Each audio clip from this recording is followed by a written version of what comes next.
প্রত্যেকটা মানুষের জন্য আল্লাহ তাআলা একটি সময়কে নির্ধারণ করে দিয়েছে।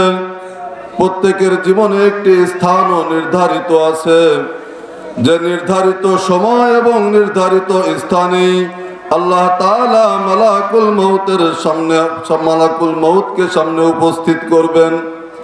মালাকুল মউতের মাধ্যমে আল্লাহ তাআলা দুনিয়ার মানুষের প্রাণকে সাধন করে নেবেন। মহান রব্বে করিম কোরআনে কারীমের মধ্যে বলেন যে সময় নির্ধারণ করা, সময়ের 1 সেকেন্ড আগেও কারো জান কবজ হবে না, সময়ের 1 সেকেন্ড পরেও কারো জান কবজ হবে না। নির্ধারিত সময়ের মধ্যে আমাদের জান কবজ হয়ে যাবে। নির্ধারিত যে স্থান, বলে স্থানের 1 কদম আগেও কারো জান কবজ হবে না, নির্ধারিত স্থানের 1 কদম পরেও জান কবজ হবে না। আল্লাহ তাআলা আমাদের প্রত্যেকের জীবনে একটি সময়কে নির্ধারণ করে দিয়েছে।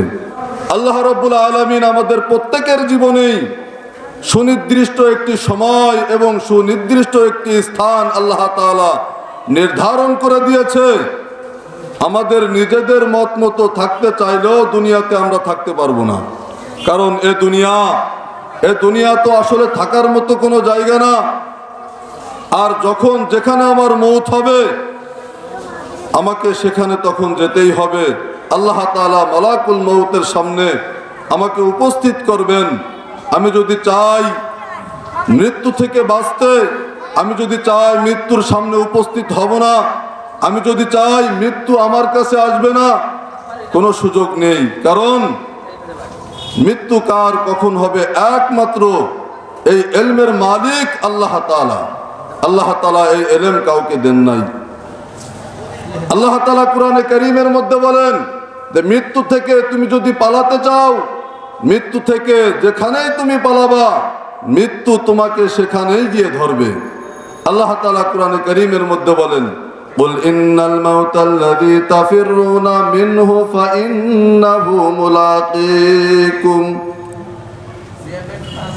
মৃত্যু থেকে যদি তুমি পলায়ন করতে চাও, তুমি যেখানে মৃত্যু থেকে পলায়ন করবে, মৃত্যু তোমাকে সেখান থেকেই মুলাকাত করবে। মৃত্যুর সাথে মুলাকাত হতেই হবে। আল্লাহ তাআলার এক পয়গম্বর ছিল হযরতে সুলাইমান আলাইহিসসালাতু ওয়াসসালাম। তো বাদশা সুলাইমান পয়গম্বর, তিনি ছিলেন রাজ দরবারের বাদশা, গোটা পৃথিবীর এক সময়ের বাদশা ছিলেন। হযরতে সুলাইমান আলাইহিসসালাতু ওয়াসসালাম তিনি রাজ দরবারে মন্ত্রীদেরকে নিয়ে কথা বলতেছিলেন। তো তিনার রাজ দরবারে একজন মন্ত্রী ছিল, বয়োজ্যেষ্ঠ মন্ত্রী। এই মন্ত্রীর কথা আসছে, সে মন্ত্রী শুধু সুলাইমান পয়গম্বরের মন্ত্রী না, এই মন্ত্রী তিনার পিতা হযরতে দাউদ আলাইহিসসালামেরও মন্ত্রী ছিলেন। তো হযরতে সুলাইমান আলাইহিসসালাম মন্ত্রীদের সাথে কথা বলতেছিলেন। হঠাৎ করে তিনার পাশে এক আগন্তুক লোক, অচেনা এক লোক এসে বসছেন। এই আগন্তুক লোক পয়গম্বর সুলাইমান আলাইহিসসালামের পাশে বসে বারে বারে শুধু ওই মন্ত্রীর দিকে তাকাচ্ছিলেন। মন্ত্রীর দিকে যে তাকাচ্ছিলেন, এই আগন্তুক লোকের চাহনি দেখে মন্ত্রীর মধ্যে ভয় চলে আসছে, একটা ভয় কাজ করতেছে, ভয় লাগতেছে। দেখি ব্যাপার, অচেনা এক মানুষ আমার দিকে এভাবে শুধু বারে বারে তাকাই।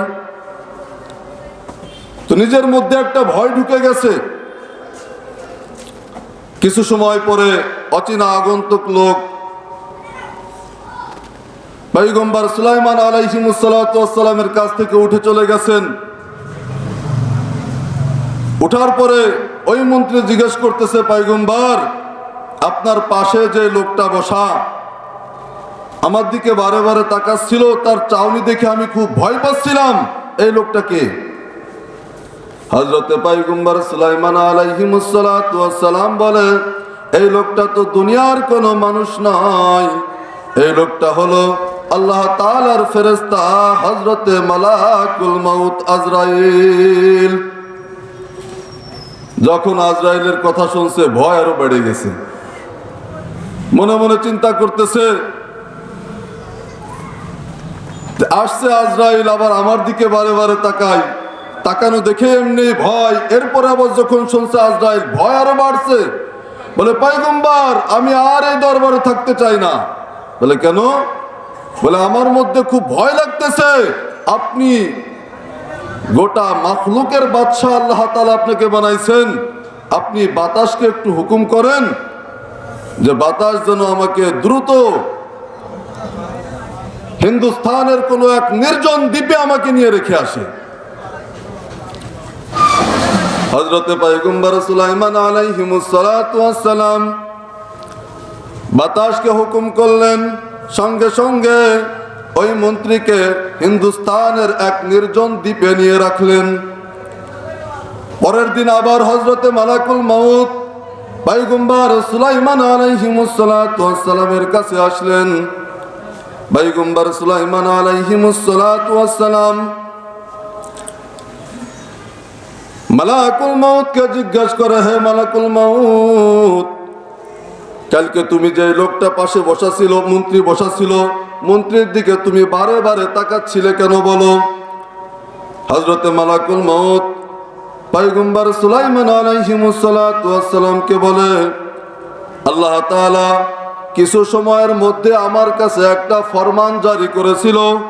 আল্লাহ তাআলা আমার কাছে একটি নোটিশ পাঠিয়েছিল, যে নোটিশে ওই লোকটার জান কবজের কথা ছিল, কিন্তু চেহারার সঙ্গে মিলতেছে, কিন্তু স্থানের সঙ্গে মিলতেছে না। কারণ কি? বলে এই লোকটার জান কবজ হবে হিন্দুস্তানের কোন এক নির্জন দ্বীপে, কিন্তু সে তখনও বসে আছে মুলকে সুলাইমানে। বলে হাজার হাজার মাইল পথ এ কিভাবে অতিক্রম করবে? এজন্য আমি বারে বারে আমার নোটিশ দেখতেছিলাম আর ওই লোকটাকে দেখতেছিলাম আসলে ঠিক কিনা। ওই লোকটার মউত হবে হিন্দুস্তানের কোন এক দ্বীপে। আল্লাহ তাআলা তার মধ্যে ভয় বানিয়ে দিয়ে ওই লোকটার জবান দিয়ে হিন্দুস্তানের নাম বলায় তার মউতের স্থানে তাকে নিয়ে গেছেন। হযরতে মালাকুল মউত বলে, যখন আমি আমার নির্দিষ্ট স্থান এবং নির্দিষ্ট সময়ে আমার স্থানে পৌঁছলাম, গিয়ে দেখি ওই মন্ত্রী সে তার নিজের মউতের জন্য অপেক্ষা করতেছে। এজন্য আল্লাহ তাআলা বলেন, কুল ইন্নাল মাউতাল্লাযী তাফিরুনা মিনহু ফাইন্নাহু মুলাকীকুম। আরে মৃত্যু থেকে তুমি যদি পালানোর চেষ্টা করো, আসলে মৃত্যু থেকে পালাইতে পারবা না। তুমি যেখানেই যাবা, মৃত্যু তোমার যেখানে হবে, আল্লাহ তাআলা তোমাকে জরুরত বানায় সেই জায়গায় উপস্থিত করে মালাকুল মউতের মাধ্যমে তোমার জানকে কবজ করে নেবেন। এজন্য আমাদের প্রত্যেকেরই দুনিয়া থেকে বিদায় হওয়া লাগবে। এ দুনিয়া থাকার মতো আসলে জায়গা না। দুনিয়াতে আমরা কেউ চাইলেও থাকতে পারবো না। অল্প সময়ের একটু সময়, অল্প একটু সময়ের জন্য এই দুনিয়াতে আমরা আসছি। বলে দুনিয়াতে কি জন্য আসলাম? আল্লাহ তাআলা তো বড় এক উদ্দেশ্য দিয়ে আমাদেরকে এই দুনিয়াতে পাঠিয়েছেন। আল্লাহ তাআলা এই দুনিয়াতে আমাদেরকে পাঠিয়েছেন আল্লাহ তাআলা বড় একটি উদ্দেশ্য দিয়ে। আল্লাহ তাআলা এমনিতেই আমাদেরকে এই দুনিয়াতে পাঠান নাই। আল্লাহ রাব্বুল আলামিন বলেন, দুনিয়াতে পাঠানোর অর্থ হলো দুনিয়া থেকে কামাই করবা, আর এই কামাই নিয়ে তোমার আখিরাত ভোগ করা লাগবে। দুনিয়ার কামাই দিয়ে আমার আখিরাত ভোগ করা লাগবে। রাসূল করিম সাল্লাল্লাহু আলাইহি ওয়াসাল্লাম বলেন, মৃত্যুর সময় যখন উপস্থিত হবে, মালাকুল মউত যখন সামনে চলে আসবে, তো তখন ওই বান্দার দুনিয়ার জিন্দেগি আর ওই বান্দার থাকবে না। তখন ওই বান্দার কিয়ামত শুরু হয়ে যাবে।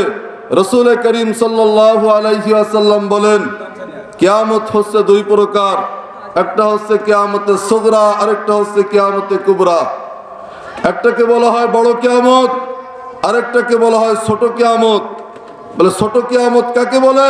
যার সঙ্গে মালাকুল মউতের দেখা হয়ে গেল, তার ছোট কিয়ামত শুরু হয়ে গেল। এজন্য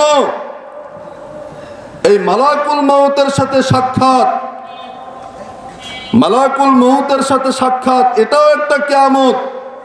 বলে এই কিয়ামতটা আমার কেমন হবে? আমার গোটা জিন্দেগি যেমন হবে, আমার এই দুনিয়ার হায়াতের জিন্দেগি যেমন হবে, আমার কিয়ামতটা ঠিক তেমন হবে।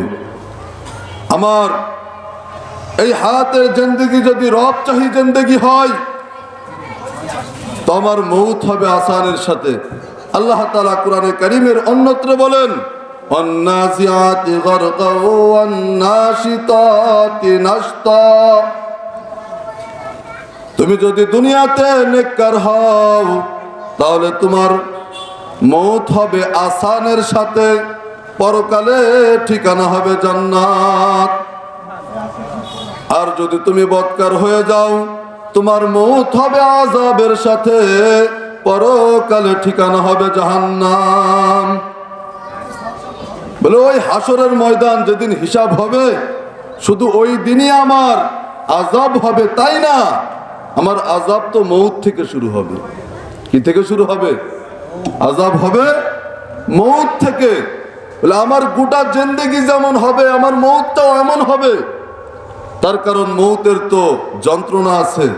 রাসূল করিম সাল্লাল্লাহু আলাইহি ওয়াসাল্লাম বলেন, প্রত্যেকের জীবনেই মউতের যন্ত্রণা হবে, প্রত্যেকের জীবনেই মউতের যন্ত্রণা আসবে। মউতের সময় যন্ত্রণা হবে, কষ্ট হবে। কিন্তু নেককার বান্দা যারা, তারা অনুভব করবে না। আর বদকার যারা, তাদের মধ্যে এই মউতের যন্ত্রণা পরিপূর্ণই তাদের ভোগ করা লাগবে।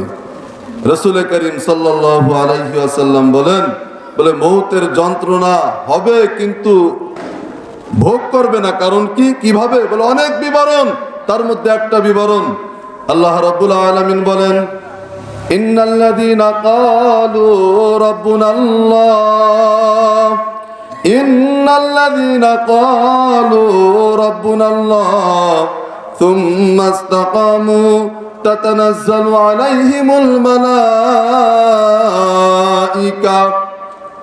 যারা দুনিয়াতে রবকে রব বলে মানে, দুনিয়াতে রবের কথা মতোই দুনিয়াতে চলে, আল্লাহ তাআলা তাদের মউতের সময় অগণিত রহমতের ফেরেশতা পাঠিয়ে দেন। আল্লাহ রাব্বুল আলামিন জান্নাত থেকে জান্নাতি ফেরেশতা পাঠান। আল্লাহ রাব্বুল আলামিন ওই বান্দার ইস্তেকবালের জন্য রহমতের ফেরেশতা পাঠিয়ে দেন। অন্য এক রাতের মধ্যে আসছে, বলে মউত তার অনেক প্রকার। আল্লাহর এক বান্দি ছিল, এক কাফেরের স্ত্রী ছিল, যে নাকি নিজেকে খোদা বলে দাবি করেছিল। তার প্রসিদ্ধ এক কাফের নাম ছিল ফিরাউন। চেনা আছে না ফিরাউনকে?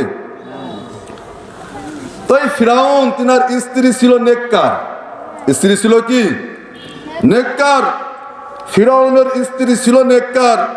বলে ফিরাউনের স্ত্রীর ইন্তেকাল কিতাবের পাতায় আসছে, আল্লাহ কোরআনে কারিমের মধ্যেও দিয়ে দিয়েছেন। বলে তিনার মউত কিভাবে হয়েছিল? আসিয়া আল্লাহ তাআলাকে রব বলে মানত, আল্লাহ তাআলাকে রব হিসাবে স্বীকৃতি দিয়েছিল, সে ফিরাউনকে খোদা বলে মানত না। যার কারণে ফিরাউন তার উপরে অত্যাচার আর নির্যাতন করা শুরু করলো। এক পর্যায়ে নির্যাতন করতে করতে আসিয়াকে বনবাসে পাঠানো হলো। বনবাসে দেওয়ার পরে ওই বনবাসের ভিতরে আসিয়াকে অত্যাচার শুরু করলো। কিভাবে? বলে চার হাত পাও চার দিক দিয়ে প্যারাক পুঁতে তাকে বলা হচ্ছিল, তুই লা ইলাহা ইল্লাল্লাহ ছাড়, আমি ফিরাউনকে খোদা বলে মান। আসিয়া বলতেছিল জীবন চলে যাবে, কিন্তু আমি আমার রবকে ছাড়তে পারবো না। বলে কারণ রবের মুহাব্বত, রবের ভালোবাসা, রবের মজা আসিয়ার মধ্যে এত এসে গেছিল। রাসূল করিম সাল্লাল্লাহু আলাইহি ওয়াসাল্লাম বলেন যে কোনো মুমিনের ভিতরে যখন জান্নাতের পিপাসা চলে আসে, কোনো মুমিনের ভিতরে যখন জান্নাতের সুধা চলে আসে, কোনো মুমিনের ভিতরে যখন জান্নাতের স্বাদ চলে আসে, ওর কাছে দুনিয়ার আর কোনো দাম থাকে না। আসিয়ার মধ্যে জান্নাতের এক পিপাসা, এমন এক পিপাসা চলে আসছে যে কখন দুনিয়া থেকে যাবে আর কখন জান্নাতের মধ্যে যাবে। আসিয়াকে যখন অত্যাচার করতেছিল, ফিরাউন অত্যাচার করতে করতে আসিয়া এক পর্যায়ে জমিনের উপরে বেহুশ হয়ে পড়েছে, জমিনের উপরে বেহুশ হয়ে গেছে। ফিরাউন মারতে মারতে সেও ক্লান্ত হয়ে পড়েছে। ফিরাউন তার দারোয়ানকে বলে, আসিয়ার যদি হুঁশ আসে তখন আমাকে বলবি, আসিয়ার যখন হুঁশ আসে আমাকে ডাক দিবি, আর আসিয়া ঈমান ছেড়ে দেয় কিনা এই খবর যদি আসে আমাকে বলবি। আসিয়া বেহুশ অবস্থায় পড়ে আছে। কিছু সময় পরে আসিয়ার হুঁশ আসছে। হুঁশ আসার সঙ্গে সঙ্গে আসিয়া উপরের দিক তাকায় হাসে। উপরের দিক তাকায় কি করে? হাসে। ওই দারোয়ান বলে, আসিয়া মনে হয় পাগল টাগল হয়ে গেছে, কারণ উপরের দিকে তাকায় হাসা এটা কার কাম? এটা কার কাম? লোক হচ্ছে বাইরে, ভিতরের থেকে বাইরে হয়ে গেছে বেশি, ভিতরে কম।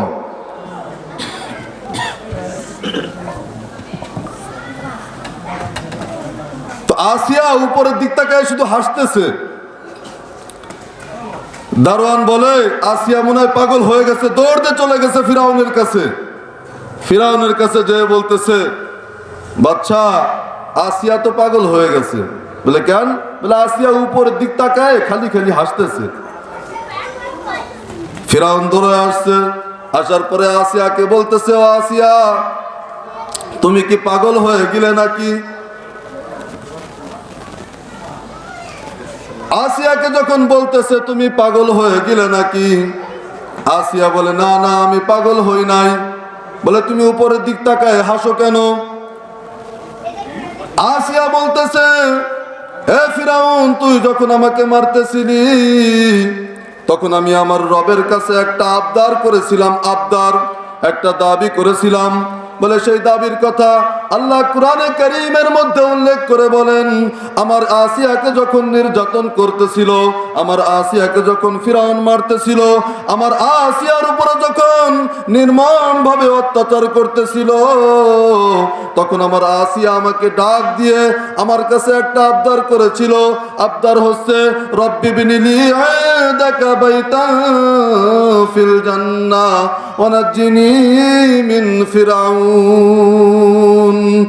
আসিয়া আল্লাহর কাছে আবদার করেছিল, ওগো আল্লাহ, দুনিয়ায় তোমাকে খোদা বলার জন্য, তুমি রবকে রব বলে স্বীকার করার জন্য, তুমি রবকে মানার জন্য, তুমি রবের কথা মতো দুনিয়াতে চলার জন্য আমি এই রাজদরবারের রাজরানী ছিলাম। আমাকে রাজদরবার থেকে বাহির করা হলো, আমাকে বনবাসে দেওয়া হলো, আমাকে বনবাসে নিয়ে অত্যাচার করা হচ্ছে। ওগো মালিক, দুনিয়ার কোনো কিছুই তোমার কাছে আমি চাই না। তোমার কাছে একটা মাত্র আবদার, আবদার হচ্ছে তুমি যে জান্নাতের মধ্যে থাকো, তোমার কাছাকাছি জায়গায় আমি আসিয়াকে একটা ঘর বানাইয়া দিবা। রব্বি বিনিলি ইনদাকা বাইতান ফিল জান্নাহ, হে আল্লাহ, তোমার কাছাকাছি জায়গায় আমি আসিয়ার জন্য একটা ঘর বানাইয়া দিবা। আসিয়া বলতেছিল, আরে আমি পাগল হই নাই, আমার মালিক আমার চোখের সামনে ওই জান্নাতের দরওয়াজা খুলে ধরে আমাকে বলতেছিল, হে আসিয়া, তোর জান কবজ হইতে দেরি আছে, এই জান্নাতের মধ্যে তোর আসতে দেরি হবে না। বলে আমার মালিক আমার জন্য জান্নাতের দরজা খুলে ধরে রাখছে, যত আগে জান্নাতে ইন্তেকাল হয়ে যাবে তত তাড়াতাড়ি আমি আমার নিজ ঠিকানায় চলে যাব। বলে মৌতের যন্ত্রণা হবে। নেককার বান্দা যারা দুনিয়াতে নেককার বান্দা, যারা দুনিয়াতে রব বলে, রবকে রব বলে মানে, রবের কথা মতো দুনিয়াতে চলে, আল্লাহ তাআলা তাদের মৌতের সময় জান্নাত থেকে অগণিত রহমতের ফেরেশতা পাঠায়া দেন। এই ফেরেশতারা জান্নাত থেকে রেশমি কাপড় এনে ওই বান্দার জানকে আরামদায়ক ভাবে, আরামের সাথে, আসানের সাথে কবুল করেন। আর আল্লাহ তাআলা ওই বান্দার চোখের সামনে জান্নাতের দরজা খুলে ধরে বলতে থাকেন, হে বান্দা, দুনিয়ার থেকে তোর বিদায় হইতে দেরি আছে, এই জান্নাতের মধ্যে তোর আসতে এক বিন্দু দেরি হবে না। বলে বান্দা যখন জান্নাতের মধ্যে তাকায়, জান্নাতের নাজ নিয়ামত দেখে বান্দা তার আযাবের কথা ভুলে যায়। কি হয়? বান্দার জান কবজের আযাবের কথা কি যায়? ভুলে যায়, এই বান্দা তখন হাসতে হাসতে দুনিয়া থেকে বিদায় হয়ে যায়। আর যে নাকি বদকার বান্দা হবে, দুনিয়াতে বদ আমল করেছে, দুনিয়াতে নেককার না, তার নিজের মন চাহি জিন্দেগি চলেছে, রব চাহি জিন্দেগি মতো চলে নাই। আল্লাহ রাব্বুল আলামিন বলেন তার আযাবের সময় ফেরেশতা আসেন, তার জান কবজের সময় কি আসেন? ফেরেশতা আসেন। বলে কি ফেরেশতা? বলে বদকার বান্দা দুনিয়াতে যারা হবে তাদের মওতের সময় আল্লাহ তাআলা অগণিত আযাবের ফেরেশতা পাঠায় দেন। আযাবের ফেরেশতারা তাকে আযাব দিতে দিতে দুনিয়ার থেকে তার জান কবজ করতে থাকেন। আর তার চোখের সামনে তার নির্দিষ্ট যেই স্থান, তার যেই সুনির্দিষ্ট স্থান থাকবে জাহান্নাম, ওই জাহান্নামের দরওয়াজা তার চোখের সামনে খুলে দূরে তাকে বলতে থাকে তোর জান কবজ হইতে দেরি আছে, এই জাহান্নামের মধ্যে তোর আসতে এক বিন্দুও দেরি হবে না। বলে জান কবজের একটা কষ্ট তো আছে, আর যখন জাহান্নামের দিকে তাকাবে তার কষ্ট আরো বেশি বেড়ে যাবে। বদকার বান্দার জান কবজ এভাবে হবে। বলে জান কবজ হয়ে গেল, জান কবজের মাধ্যমে একজন মানুষ এক জগৎ থেকে আরেক জগতে পদার্পণ করলো, যাকে আমরা বাংলা ভাষায় বাংলা মনে করে বলি ইন্তেকাল করেছে। কি করেছে? আমরা মাইকে ঘোষণা দেই না, আজ বিকাল 4 ঘটিকার সময় অমুক সাহেব ইন্তেকাল করিয়াছেন, আগামীকাল সকাল 9 ঘটিকার সময় মাইয়াতের জানাজার নামাজ অনুষ্ঠিত হবে, বলি কিনা? বলে ইন্তেকাল হচ্ছে আরবি শব্দ, ইন্তেকালের বাংলা কি? স্থানান্তরিত হওয়া। ইন্তেকালের বাংলা কি? স্থানান্তরিত হওয়া, এক দেশ থেকে আরেক দেশে গমন করা, এক জগৎ থেকে আরেক জগতে পদার্পণ করা। বলে যার সাথে মালাকুল মউতের সাক্ষাৎ হয়ে গেল সে এক জগৎ থেকে আরেক জগতে চলে গেল। এতদিন ছিল দুনিয়ার জগতে, এখন আর সে দুনিয়ার মানুষ না, দুনিয়ার সাথে তার সবকিছু সম্পর্ক ছিন্ন, দুনিয়ার কোনো সম্পর্কের সাথে তার আর কাজ হবে না, দুনিয়ার কোনো সম্পর্কে আর কি হবে না, সে এখন আখিরাতের মানুষ। কোথার মানুষ? আখিরাতের মানুষ। আখিরাতের প্রথম ধাপ হবে মৌত, হচ্ছে মানুষের আখিরাতে যাওয়ার একটা বাহন। মৌতের মাধ্যমে মানুষ দুনিয়ার থেকে আখিরাতে যাবে। আখিরাতের প্রথম ঘাঁটি হচ্ছে কবর। প্রথম ঘাঁটি কি? কবর। প্রথম ঘাঁটি হবে আখিরাতের কবর। কবরের মধ্যে বান্দাকে যখন রাখা হবে, কবরের মধ্যে আমরা যখন কোনো মাইয়াতকে রাখি একটা দোয়া পড়ে রাখি, রাখি না? একটা কি দোয়া পড়ি? বিসমিল্লাহি ওয়া আলা মিল্লাতি রাসূলিল্লাহ। অর্থ কি জানি আমরা? পড়ি কিনা? মাইয়াতকে যখন কবরের মধ্যে রাখি দোয়া পড়ি বিসমিল্লাহি ওয়া আলা মিল্লাতি রাসূলিল্লাহ। অর্থ আমরা জানি না, পড়তেছি তো আজীবন ধরে। অর্থ কি? বলে বুজুর্গানে দ্বীনের সারমর্ম বলছেন। এই কথার সারমর্ম আল্লাহকে কি বলে রাখতেছি? আল্লাহকে আমরা বলে রাখতেছি, হে আল্লাহ, যাকে আপনার কাছে রাখতেছি এ আপনারই বান্দা ছিল, আপনার হুকুম মতো চলেছে, আপনার হুকুম আহকাম অনুযায়ী দুনিয়াতে চলেছে, আপনার রসুলের সুন্নাহ মোতাবেক দুনিয়াতে চলছে। আল্লাহর কাছে এই বলে আল্লাহ এবং আল্লাহর রসুলের মিল্লাতের উপরে আমরা রেখে আসি। এখন যে লোককে রেখে আসলাম এ কোনোদিন নামাজ পড়িনি, এ কোনোদিন কি নামাজ পড়ি নেই, এর মুখে রসুলের সুন্নতের দাড়িও নাই, আছে না নাই? আল্লাহর হুকুম আহকামও মানে নাই, রসুল করিম সাল্লাল্লাহু আলাইহি ওয়াসাল্লামের সুন্নত অনুযায়ীও চলে নাই। অথচ আমরা আল্লাহ এবং আল্লাহ রসুলের মিল্লাতের উপরে কবরের মধ্যে রাখতেছি। বুঝে থাকলে বলুন তো, যেই লোকটাকে যেই কথার উপরে আমরা কবরের মধ্যে রাখতেছি এই লোকটা কি এই কথার ব্যাপারে সত্যবাদী না মিথ্যাবাদী? সত্যবাদী না মিথ্যাবাদী? এর মুখে সুন্নতি দাঁড়িয়েও নাই, নামাজও পড়ি নেই, আল্লাহর হুকুম আহকামও মানে নাই, অথচ আল্লাহ এবং আল্লাহ রসুলের মিল্লাতের উপরে আমরা রেখে আসতেছি। এর কথার প্রথম কবরে রাখাটাই সত্যের উপরে রাখলাম নাকি মিথ্যার উপরে রাখলাম? এর কবরে রাখাই তো প্রথমেই জালিয়াতি হলো। এর কবরে যে রাখতেছি প্রথম রাখাটাই কি জালিয়াতি করে কবরে রাখলাম। যার প্রথম যদি জালিয়াতি হয় তার পরের অবস্থা কি হবে? আসেন পরের অবস্থা কি হবে। কবরের মধ্যে বান্দাকে বিসমিল্লাহি ওয়া আলা মিল্লাতি রাসূলিল্লাহ বলে কবরের মধ্যে রেখে দুই পাশে দুই হাত দিয়ে লাফ দিয়ে উঠে গেলাম। ওঠার পরে কিছু সময় পরে বাঁশের একটা চালি দিলাম, দেওয়ার পরে একটা পাটি দিলাম বা একটা দরমা দিলাম।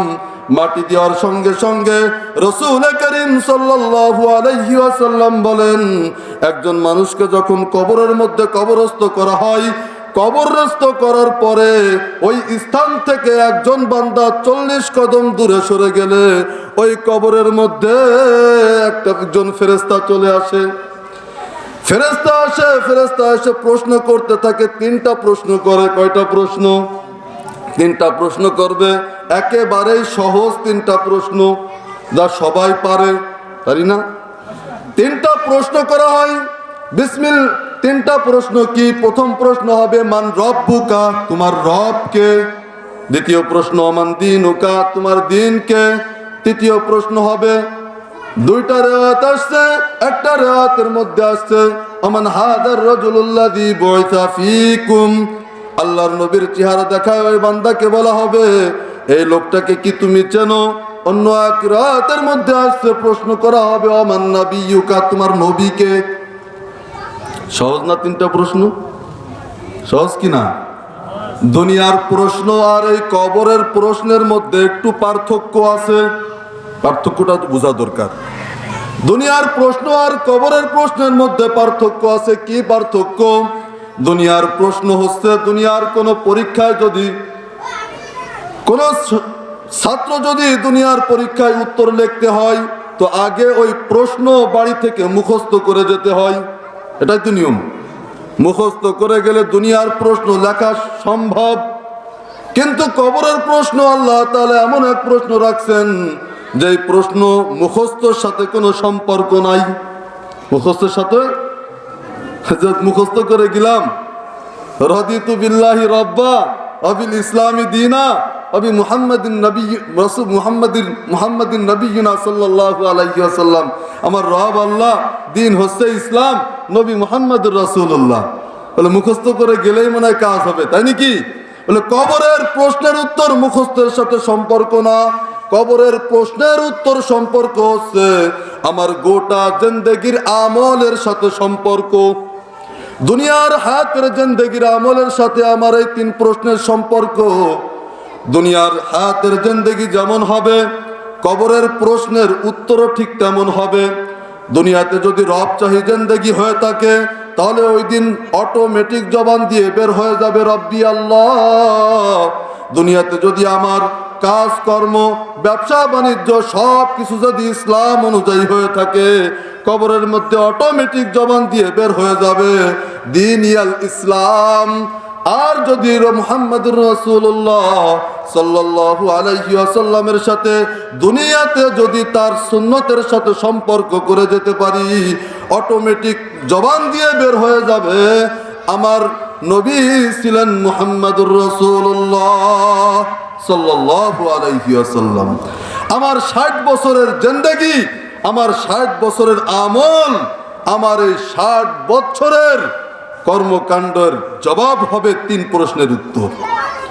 আমার আমল যেমন হবে 3 প্রশ্নের উত্তরে কি তেমন হবে, ঠিক কি না? এজন্য আমল ঠিক করা দরকার কি না? আমল ঠিক করা দরকার। আল্লাহ তাআলা জবাব তো আরো অনেক পথে আছে, আরো অনেক জবাব দেওয়াও লাগে না। অনেক জবাব কি না? কবরের মধ্যে এমন বান্দাও থাকবে যেই বান্দার জবাব দেওয়া লাগবে না, আল্লাহ বলে ওর জবাব আমি নিজেও দিয়ে দিই। বলে কেমনে? বলে দুনিয়াতে যদি তুমি রবের হয়ে যাও, আল্লাহ বলেন ইন্নাল্লাযীনা ক্বালু রাব্বুনাল্লাহ ইন্নাল্লাযীনা ক্বালু রাব্বুনাল্লাহ সুম্মা ইসতাকামু তাতানাজ্জালু আলাইহিমুল মালাইকা।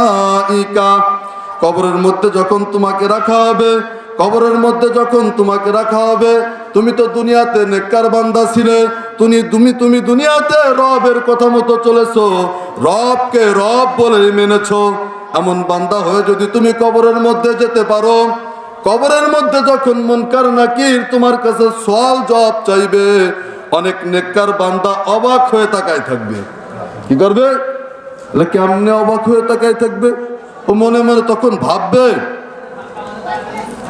60 বছরের জিন্দেগি, 80 বছরের জিন্দেগি, 40 বছরের জিন্দেগি কোনোদিনও রবের কথার বাইরে চলিনি। রব যেভাবে দুনিয়াতে চলতে বলেছে ওইভাবে দুনিয়াতে চলেছি, রবের কথা মতো চলেছি, রবের হুকুম আহকাম অনুযায়ী দুনিয়াতে চলেছি। আর এ কি বলে এই 3.5 হাত মাটির তলে এসে আমরা জিজ্ঞেস করে তোমার রবকে, তখন অবাক হয়ে তাকায় থাকবে। কি থাকবে? অবাক হয়ে তাকায় থাকবে। তখন আল্লাহ তাআলা বলতে থাকবেন, হে ফেরেশতা, তোরা কারে জিজ্ঞেস করিস? তোরা কার কাছে জিজ্ঞেস করিস? মান রব্বুকা, কাকে প্রশ্ন করলি? মান রব্বুকা, তুই কি জানিস ওই বান্দা কেমন বান্দা? ওই বান্দা দুনিয়ার সমস্ত ঝামেলা থেকে ফারাক হয়ে প্রতিদিন আমি রবকে 352 বার রব বলে ডেকেছে। কতবার? যেই বান্দা 5 ওয়াক্ত নামাজ পড়ে, 5 ওয়াক্ত নামাজের মাধ্যমে বান্দা আল্লাহ তাআলাকে প্রতিদিন 352 বার রবকে রব বলে ডাকে। বলে 352 বার কিভাবে ডাকে? 5 ওয়াক্ত নামাজের মধ্যে মোট 32 রাকাত নামাজ আদায় করা হয়। কত রাকাত? 32 রাকাত নামাজ আদায় করা হয়। যেই বান্দা 5 ওয়াক্ত নামাজ আদায় করে, 32 ওয়াক্ত নামাজের মধ্যে 32 বার বলে আলহামদুলিল্লাহি রাব্বিল আলামিন। 32 রাকাত নামাজের মধ্যে 32টা রুকু আছে, 32টা রুকুর মধ্যে 3 বার করে বলতে থাকে সুবহান রাব্বিয়াল আযীম, সুবহান রাব্বিয়াল আযীম, সুবহান রাব্বিয়াল আযীম। 32টা রুকুর মধ্যে 96 বার সুবহান রাব্বিয়াল আযীম বলে আল্লাহকে ডাকতে থাকে। শুধু তাই না, 32 রাকাত নামাজের মধ্যে প্রত্যেক রাকাতে 2-2টা করে সিজদা আছে। 2-2টা সিজদার মাধ্যমে প্রত্যেকটা বান্দা আল্লাহ তাআলাকে সুবহান রাব্বিয়াল আলা বলে 192 বার ডাকে। বলে 32 রাকাতে 32 বার রুকুর থেকে ওঠার সময় 32 বার বলে রব্বানা লাকাল হামদ। 5 ওয়াক্ত নামাজের মধ্যে 352 বার সে তার রবকে প্রতিদিন ডাকতে থাকে। দুনিয়ার এমন কোনো সম্পর্ক নাই যে প্রতিদিন কেউ কোনো সম্পর্ককে 352 বার ডাকে। আছে নাকি? কোন পিতা তার সন্তানকে প্রতিদিন 352 বার ডাকে না। কোন সন্তান তার মাকে মা মা বলে 352 বার ডাকে না। দুনিয়ার কোন স্ত্রী তার স্বামীকে 352 বার ডাকে না। দুনিয়ার কোন সম্পর্ক প্রতিদিন 352 বার কেউ কাউকে ডাকে না। অথচ যেই মালিক আমার রব, আমি যেই রবের ইবাদত করি, প্রত্যেকটা 5 ওয়াক্ত নামাজি বান্দা ওই রবকে প্রতিদিন 352 বার রব বলে ডাকে। আল্লাহ তাআলা বলেন, হে ফেরেশতারা, আমার বান্দাকে তোরা বিরক্ত করিস না। যেই বান্দা তার 60 বছরের জিন্দেগি আমি রব চাহি মতো চলেছে, আমার রবের চাহিদা মতো চলেছে, আমার রাসূলের সুন্নাহ মোতাবেক চলেছে, আমাকে প্রতিদিন এতবার রব বলে ডেকেছে, আজ বুঝি এই 3.5 হাত মাটির নিচে এসে ও আমাকে ভুলে গেছে। তোরা ওকে বিরক্ত করিস না, আয় আয়, ওর প্রশ্নের জবাব আমার কাছ থেকে নিয়ে নে। আমি হলাম ওর রব, আমি স্বীকৃতি দিলাম ওই আমার বান্দা। যার স্বীকৃতি আল্লাহ দিয়ে দেবেন। কে দিয়ে দিবেন? বল নেককার বান্দা দ্বারা তাদের জবাব হয়ে যাবে। কি হয়ে যাবে? জবাব হয়ে যাবে। ফেরেশতাদের জবাব যা দিতে পারবে যে ইমানদার বান্দা দুনিয়াতে, ফেরেশতাদের জবাব দিতে পারবে। সওয়ালের জবাব দেওয়া যার আল্লাহ তাআলা সহজ করে দিবেন, ওই বান্দা সম্পর্কে আল্লাহ তাআলা বলতে থাকেন সাদাকা আবদি ফাফরিশুহু মিনাল জান্নাহ ওয়ালবিসুহু মিনাল জান্নাহ আফতাহু লাহু বাবাম মিনাল জান্নাহ। হে আমার ফেরেশতারা, আমার এই বান্দাকে জান্নাত থেকে পোশাক পরানো, জান্নাতি পোশাক পরায়া দাও, তার কবরের মধ্যে জান্নাতের বিছানা বানাইয়া দাও, এবং তার সঙ্গে, তার কবরের সঙ্গে জান্নাতের যোগাযোগ ব্যবস্থা চালু করে দাও। বলে তাকে জান্নাতি পোশাক পরাই দেওয়া হবে, তার কবরে জান্নাতের বিছানা বানানো হবে, আর জান্নাতের সঙ্গে তার কবরের কি হবে, যোগাযোগ ব্যবস্থা চালু করা হবে। অন্য এক হাদিসের মধ্যে আসছে, রাসূল করিম সাল্লাল্লাহু আলাইহি ওয়াসাল্লাম বলেন, তাকে ওই জান্নাতি রিয়াজুল জান্নাহ, যে জান্নাতের বাগান তাকে দেওয়া হলো, জান্নাতি পোশাক, জান্নাতি বিছানা যে জান্নাতের বাগানের মধ্যে থাকলো, তাকে ওখানে ঘুম পড়ায়া দাও। বলে কেমনে ঘুম পড়াবা? নতুন দুলাকে যেভাবে ঘুম পড়ানো হয়, তাকে জান্নাতের মধ্যে ওইভাবে ঘুম পড়ায়া দাও। বলে 3 প্রশ্নের উত্তর দিতে পারলেই কবরের মধ্যে কি। এজন্যই তো রাসূল করিম সাল্লাল্লাহু আলাইহি ওয়াসাল্লাম বলেন, আল কবরু রাউদাতুম মিন রিয়াদিল জান্নাহ আও হুফরাতুম মিন হুফারিন নার। কবর তো এমনই একটা জায়গা, কারো কারো জন্য এই কবর হবে জান্নাতের বাগান, আর কারো জন্য এই কবর হবে জাহান্নামের আগুনের গর্ত। বলে যেই বান্দা প্রশ্নের উত্তর দিতে পারবে না, যেই বান্দা প্রশ্নের উত্তর দিতে পারবে না, তার ব্যাপারে আল্লাহ তাআলা বলতে থাকবেন, কাযাবা আবদি ফাফরিশুহু মিনান নার আলবিসুহু মিনান নার আফতাহু লাহু বাবাম মিনান নার। বলে ওই বান্দাকে জাহান্নাম থেকে জাহান্নামী পোশাক এনে পরাই দাও, তার জাহান্নামী বিছানা বিছাই দাও, এবং জাহান্নামের সাথে তার একটা যোগাযোগ ব্যবস্থা করে দাও। বলে কতদিন পর্যন্ত কবরে এমন থাকবে? কতদিন পর্যন্ত? অল্প দিন। বলে এক শ্রেণীর মানুষের জন্য কবর হলো জান্নাতের বাগান, আরেক শ্রেণীর মানুষের জন্য কবর হলো জাহান্নামের আগুনের গর্ত। এই 2 ডেকোরেশন বাদে কবরের তৃতীয় কোনো ডেকোরেশন নাই। অনেকে মনে মনে ভাবতে পারে, আমার দরকার নাই জান্নাতের, জাহান্নামের আগুনের দরকার নাই, আলাদা থাকি। না, আলাদা থাকার সুযোগ নাই, আছে। বলে কিছু সময় আগে যেই কবরকে আমরা যেমন ভাবে দেখে আসছি, আর মাটি চাপা দেওয়ার পরে ওই কবর আর অমন থাকে না, ওই কবরকে আল্লাহ তাআলা পরিবর্তন করে দেন। আল্লাহ রাসূল বলেন কবরের ডেকোরেশন হবে মাত্র 2টা। কয়টা? 2টা। হয়তো জান্নাতের বাগান, আর না হয়তো জাহান্নামের আগুনের গর্ত। কারো জন্য হবে জান্নাতের বাগান, আর কারো জন্য ওই কবর হবে জাহান্নামের আগুনের গর্ত। তৃতীয় কোনো পরিস্থিতি কবরের মধ্যে আর থাকবে না। এজন্য সওয়ালের জবাব কি মুখস্থ করে যাব, নাকি আমলের মাধ্যমে বানাই নিয়ে যাব? কি করে যাব?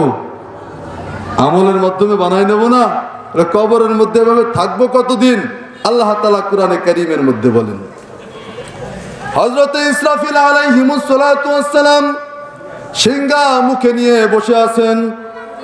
আল্লাহ তাআলা বলেন, অনুফিখা ফিস সূর ফাসাইকা মান ফিস সামাওয়াতি ওয়া মান ফিল আরদি ইল্লা মান শাআল্লাহ। হযরত ইসরাফিল আলাইহিমুস সালাতু ওয়াস সালামের সিংহায় ফুকের মাধ্যমে আল্লাহ তাআলা এই দুনিয়াকে ধ্বংস করে দেবেন। যেই দিন এই দুনিয়া ধ্বংস হয়ে যাবে, ওই দিন যেই মানুষগুলোর ইন্তেকাল হবে, ওই দিন যেই মানুষগুলো দুনিয়া থেকে বিদায় হয়ে যাবেন, যার যেখানে মৌত হবে তার ওইখানেই আলমে বরজাখের জগৎ শুরু হবে। আলমে বরজাখের জগৎ অর্থাৎ তার ওইখানে কবরের জগৎ শুরু হবে। এই কবরের জগৎ কতদিন পর্যন্ত থাকবে? রাসূল হাদিসের মধ্যে বলেন, হযরত আবু হুরায়রা রাদিয়াল্লাহু তাআলা আনহু থেকে একটি হাদিসে পাওয়া যায়, আলমে বারযাখের জগৎ কম পক্ষে 40,000 বছর হবে। কত বছর? তার মানে আমাদের কম পক্ষে 40,000 বছর কবরে থাকা লাগবে। দুনিয়ার শেষ দিন যেই ব্যক্তির ইন্তেকাল হয়ে যাবে, ওই ব্যক্তিও কম পক্ষে 40,000 বছর কবরের মধ্যে থাকবে।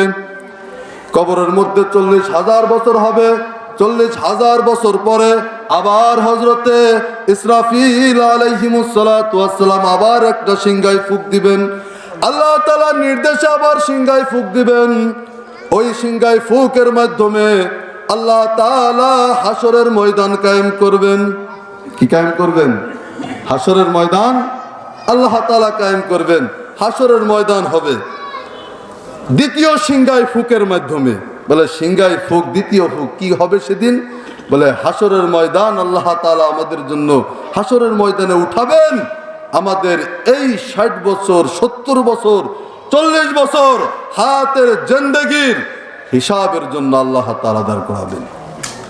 কিসের জন্য দাঁড় করাবেন? আমরা মনে মনে ভাবতেছি হিসাব মনে হয় হবে না, নাকি ওই আল্লাহর মনে থাকবি নাকি? আজ থেকে 20 বছর আগে, 10 বছর আগে, বা 5 দিন আগে, বা 3 দিন আগে কি গুনাহ করছি আমার নিজেরই তো মনে নাই। আছে না এরকম? আমার নিজেরই মনে নাই, তা আল্লাহর কি মনে আছে? আল্লাহর মনে আছে? আল্লাহ তাআলা বলেন তুমি গুনাহ করো একটা, কিন্তু আমি সাক্ষী রাখি 4টা। সাক্ষী কয়টা? গুনাহ করে বান্দা একটা, কিন্তু আল্লাহ তাআলা সাক্ষী রাখেন 4টা। 4টা সাক্ষী আল্লাহ তাআলা কিয়ামতের ময়দানে আমাদের সামনে দাঁড় করাবেন। বান্দার হাতে যখন আমলনামা দেওয়া হবে, বান্দা মনে মনে ভাববে এ কি আমি করছি নাকি? এ গুনাহ কি আমি করছি নাকি? এটি কি আমি করছি নাকি? বান্দার মধ্যে কি আসবে? ভাব আসবে। আল্লাহ বলে বান্দা লাভ না ওই চিন্তা করে, গুনাহ করছো একটা, সাক্ষী রাখছে 4টে। 4 সাক্ষী কোথায় কোথায় চলেন একটু দেখি। 4 সাক্ষী রে আল্লাহ তাআলা প্রথম সাক্ষী রাখছেন 15 নম্বর পারার 2 নম্বর পৃষ্ঠা। আল্লাহ তাআলা বলেন অকুল্লা ইনসান আলজামনাহু তাইরাহু ফি উনুকি ওয়া নুখরিজু লাহু ইয়াওমাল কিয়ামাহ কিতাবান ইয়ালকাহু মানশুরা। আল্লাহ তাআলা বলেন তোমাদের গলার কাছে একটা সিসি ক্যামেরা লাগায় রাখছি। কি লাগায় রাখছে? তোমাদের গলার কাছে একটা সিসি ক্যামেরা লাগায় রাখছি। এই সিসি ক্যামেরা তোমার সব কিছু ভিডিও করতেছে। তুমি যেখানে যাও সব ভিডিও হচ্ছে, যা করতেছো তাই ভিডিও হচ্ছে। আল্লাহ তাআলা গলার কাছে দিয়েছেন। কোথায় দিয়েছেন? গলার কাছে দিয়েছেন। তাফসীরের মধ্যে আসছে আল্লাহ গলার কাছে দিলেন কি জন্য? আল্লাহ কি জন্য গলার কাছে দিলেন? আল্লাহ তো হাতে দিলে পারতেন, পায়ে দিলে পারতেন, অন্য জায়গায় দিলে পারতেন, পারতেন না? আল্লাহ গলার কাছে দিলেন কেন? বলে গলার কাছে এজন্য দিয়েছেন যে গলা ছাড়া মানুষ হয় না। গলা ছাড়া, হাত ছাড়া মানুষ হয়। রেলে হাত কেটে গেছে, মানুষ চলে আইছে, হাত পড়ে রয়েছে, হয় না এরকম? হ্যাঁ, অ্যাক্সিডেন্ট করছে, পা একখান নষ্ট হয়ে গেছে, মানুষ ঠিক আছে কিন্তু পাও নাই। এমন কোন নজির দুনিয়াতে নাই যে রেলে গলা কেটে গেছে, মানুষ বাড়ি আইছে কিন্তু গলা থেকে গেছে। আছে নাকি? আল্লাহ রাব্বুল আলামিন প্রথম সাক্ষী গলার কাছে একটা ভিডিও ফুটেজ ফিট করে দিয়েছে। আল্লাহ তাআলা একটা সিসি ক্যামেরা সেট করে রাখছেন। কিয়ামতের দিন আল্লাহ রাব্বুল আলামিন এই সিসি ক্যামেরা বের করে বান্দাকে বলতে থাকবেন তুমি এই এই কাজ করেছো, ভিডিও আকারে দেখাবে। 2 নম্বর সাক্ষী কোথায়? আল্লাহ তাআলা সূরাতুল ইয়াসিনের মধ্যে বলেন আল ইয়াউমা নাখতিমু আলা আফওয়াহিহিম ওয়া তুকাল্লিমুনা আইদিহিম ওয়া তাশহাদু আরজুলুহুম বিমা কানু ইয়াকসিবুন। আল্লাহ তাআলা বলেন কিয়ামতের ময়দানে তোমার অঙ্গ প্রত্যঙ্গ আমার সাথে কথা বলবে, তোমার হাত সাক্ষী দেবে আল্লাহ আমি হাত আমাকে দিয়েও এই অন্যায় করছে, আমি সেই পাও এই পাও দিয়ে অন্যায় করছে। প্রত্যেকটা অঙ্গ প্রত্যঙ্গ আল্লাহ তাআলার কাছে কিয়ামতের ময়দানে আল্লাহর কাছে সাক্ষী দেবেন। 3 নম্বর সাক্ষী আল্লাহ রাব্বুল আলামিন বলেন, 3 নম্বর সাক্ষীর কথা আল্লাহ তাআলা বলতেছেন ইয়াউমা ইযিন তুহাদ্দিসু আখবারাহা বিআন্না রাব্বাকা আওহা লাহা। বলে তুমি যেই জমিনের উপরে দাঁড়িয়ে গুনাহ করো, কিয়ামতের দিন ওই জমিন আমার কাছে সাক্ষী দেবে। কিয়ামতের দিনে জমিন আল্লাহর কাছে বলবে হে আল্লাহ আমার উপরে দাঁড়ায় এই বান্দাই গুনাহ করছে। 4 নম্বর সাক্ষীর কথা আল্লাহ তাআলা কোরআনে কারীমের মধ্যে বলেন কিরামান কাতিবিনা ইয়ালামুনা মা তাফআলুন। বলে ফেরেশতা আমাদের কাছে নিযুক্ত করে দিয়েছেন আল্লাহ তাআলা। বলে ফেরেশতা 24 ঘন্টা আমাদের আমলনামা লিখতেছে, আমরা নেক করলেও ওটা লিখতেছে, বদ করলেও সেটা লিখতেছে। কিয়ামতের দিন আমল নামা বের করে দেওয়া হবে। বান্দার সামনে যখন চারটা সাক্ষী আল্লাহ তাআলা দেবেন, এখন বান্দা কি বলবে?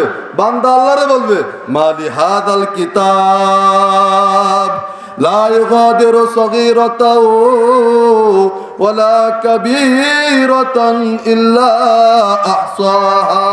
হে আল্লাহ, কেমন আমল নামা!